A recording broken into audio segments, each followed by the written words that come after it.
name is Oz Qureshi. I'm the director of Mind Drive. We're a program for high school students in Kansas City that converts classic cars electric. Here today we've got a 69 Chevelle SS that we basically Tesla swapped. So it's 450 horsepower and it's essentially a 2016 Model S. So it's 0 to 60 in 3 seconds and around a 220 mile range. What did it take to make a conversion? So this car we've worked on for about 3 years. It didn't take 3 years. It was about a year's worth of work spread out over 3 years. But we do it with high school students, so they come to us for an hour at a time, 2 hours at a time as part of a class. And it's basically applied engineering. It's advanced engineering, hands-on. They learn how to fabricate and solve problems. So we wanted to make a car that you could potentially drive everywhere you want to take it. So we heat and cool the batteries. The dash controls display the information on a traditional 69 dash. It's a Dakota digital dash. The horseshoe shifter works. You can use it to shift the car. It's got AC, it's got power windows. It's all designed to look like it's all stuff that was available on a 69. It didn't come on this particular car. This was a 396 with the 4-speed on the floor. So give me your elevator sales pitch on why somebody would want to take a perfectly good gasoline powered car and make it electric. Well, for us, it's a great way to honor what this car represents. I mean, the 69 Chevelle was my favorite car. What better way to honor it than to give it the fastest motor out there? And then in addition to that, we just like cars. We don't care if they're gas or electric. And if we could teach young people about technology, about the technology of the future, if we could teach them how to do stuff like this and solve all the problems that we had to solve to make this car work, that's what we're going to do.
Everybody buckle up. Welcome to the Trail Zone, guys. My name is Andre.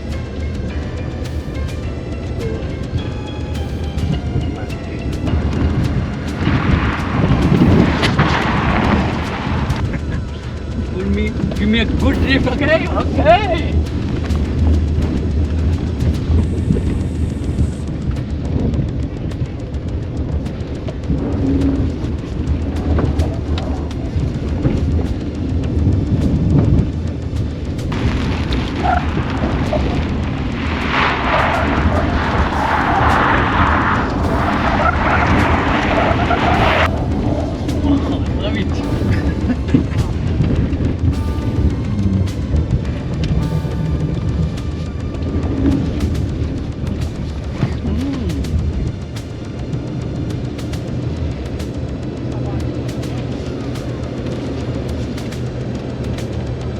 was awesome. Yeah, they had such a fun car to drive.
Greg Hansen, and so this is an 81 DeLorean with a full electric conversion, and it's a complete custom electric conversion. So it's not like let's stick a DeLorean and glue it on a Tesla drivetrain. Like, this is a completely custom conversion. Awesome. How did it start out? Let me get the history behind it. Well, so the friend of mine, Mark from Moment Motors, does these kinds of, really, really well done electric conversions on very expensive European classic cars. That's kind of his core business. And so when he started doing it, I'm like, dude, you gotta do a DeLorean. Like, that's the most obvious car, both because the original PRV engine was terrible, And because it's a DeLorean, like it should have been electric. It's just, at the time they couldn't do it.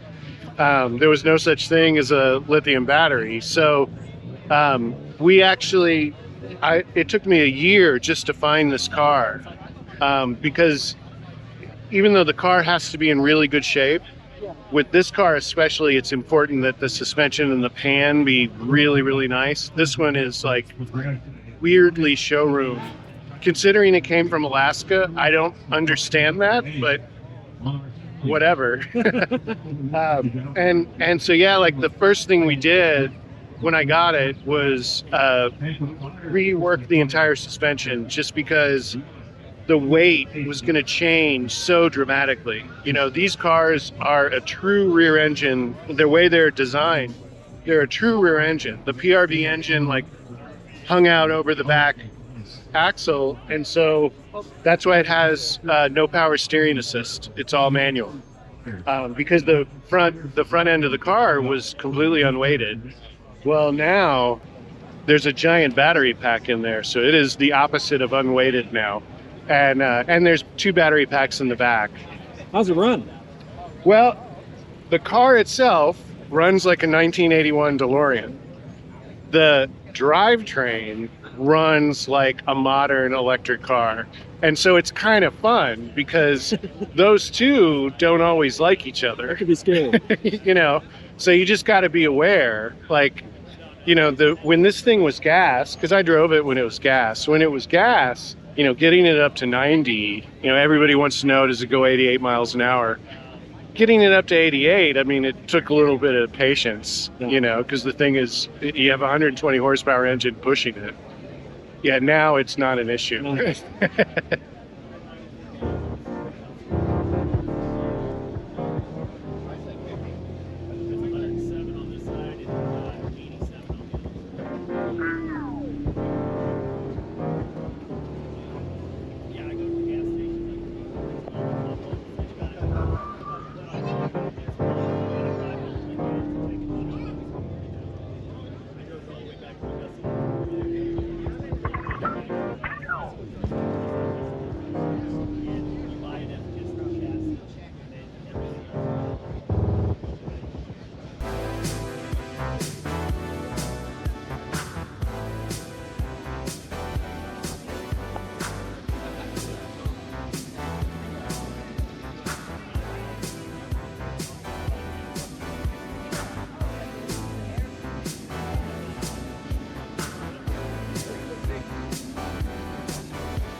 Yeah, I'm Dylan Hammerbeck, and I'm one of the leads for the testing system of this vehicle. This is our Formula SAE team, and every summer we create vehicles that we can compete in a competition with. We are on the electric team. So this is used like in a road race? So our competition, it's a time trial race where we go against like a bunch of other universities each summer, and we typically do fairly well. There's an electric competition and a combustion competition. So you're a student? I am a student at University of Texas. Okay. And what's your major? I'm mechanical engineering, so we have majors from like all schools at UT. It's all built at the university, or This is completely university student built and designed. Very cool. Yeah. So you're saying it's competitive cars? It's a competitive car, yeah. Every single year we learn from our previous mistakes on other cars, so we're able to improve it and do better at the next competition. So we started in, I believe, 2017 or 2018, the electric team, and we've had some knowledge previously because we've had a combustion team since the 70s, but now we're finally able to hit our stride and produce cars that are competitive every single year. That's awesome. Yeah. So how's it to drive? What's it like to drive it? Yeah, it's super fun to drive. It's really quick, up to speed. It gets to about 60 miles an hour, although it could go faster with different gearing. And I believe the 0 to 60 is in around 3-ish seconds, so it's pretty quick.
So my name is James Fleischman. I own Flash Drive Motors. We are out of the Austin area. Awesome. Tell me about this car here. This is a Porsche 356 kit car based on a VW chassis. So we have converted a lot of VW cars. So we took our Volkswagen kit and developed it into a bolt-in kit for the 356 kit car. And what is the process to make that work? The process to convert one of these cars, we pull the engine out, the exhaust, this air-cooled car, so radiator it doesn't count, but we pull all the ICE components out of it. Except in this car, we left the transmission. So it still has a fully functional clutch and transmission. We put electric motor in, we fit batteries in. We spend some time developing the brackets and components to mount the components in the car so we can do it in a non-destructive, reversible manner. So some cars use the transmission, some don't. What is the advantage of either? What's the benefits or drawbacks? The advantages to using a transmission is if you have a smaller motor, you can use that transmission to give yourself a little kick. You can generally drive them at about third gear, in reverse. The motors are reversible with a switch, but having the transmission allows you to start in a lower gear, give your friends a little bit more thrill if you give them a ride. So how does this run? This one, we've tripled the original power, so it runs considerably better than it did originally, but it also works every time. No turning screws, tuning carburetors, worrying about setting any of the points, things like that. It's a much more trouble-free experience. Awesome.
All right, how you doing? My name is Marcus, or they call me EV, or real name EV Smoke ATX out of Austin, Texas.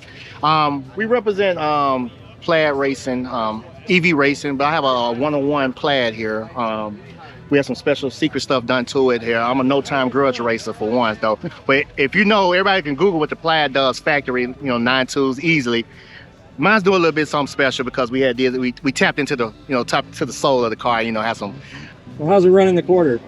It runs pretty well. I'm a no-time grudge racer, so I don't really show my time, but it runs pretty good. It does pretty good. And next summer, for next race season of 25, it's gonna really do some even more better things. Tell me a little about what modifications you made to. Okay, sure.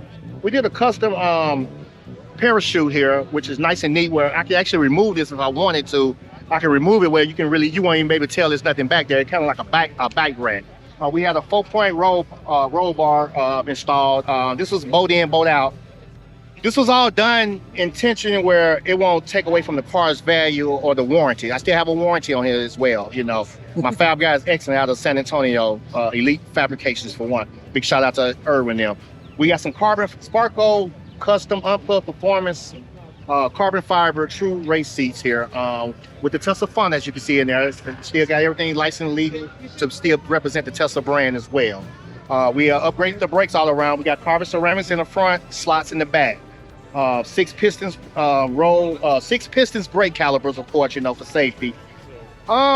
We still full interior rear seat delete. We did some comparison. We gutted it for our seat. It wasn't a big difference, so we put it back in there. I want to kind of keep that nice, good black plaid look. Plaid, as you can see, the custom seats are custom made unplugged performance. They are plaid. I say a thing, plaid for plaid. We also have a custom diffuser and a body kit for dynamics there for drag. Also, too, I forgot to show back there, that's a custom spoiler, once again for drag. And the car actually got a lot of suspension work done to as well. We actually getting lower and lower to the ground, and drag, the less is the better, of course. And it is still a heavy car, hey, I'll be on my way to call my race diet. My wife be getting on me about it, but I don't eat a lot. I try to keep my weight down because I take it serious my racing though. So custom BC Force racing wheels. These were custom made for my car. True race wheels. It got some Neuro beads inside, kind of like bead locks. It keeps the tire from slipping because this car do a lot of torque. But I got the passion and I love what I do. Awesome. Well, thanks for bringing it out. Yes, sir.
My name is Taj Howard. I live in Austin. I'm originally from Albuquerque, New Mexico. Retired Air Force. A little bit about my car. It's a Cyber Beast. Polished rims. So guys from LA came out. They're the best guys ever. Matt and Josh from Gold Standard Finishing came out, polished this thing. Took about six and a half days, about 8 plus hours a day. A lot of work. You fully have to sand it down with two different grits, and then you start doing a buffing compound and a buffer to get to this finish that you're seeing right here today. Yeah, so I bet it gets a lot of attention on the road, huh? it does get a lot of attention. It's been getting a lot of attention today at this show, which is great. I love it. I love the reception and the responses that I've been getting. Really appreciate it from everyone that's loved this creation and all the hard work that's been put into it. Yeah, it's been fun.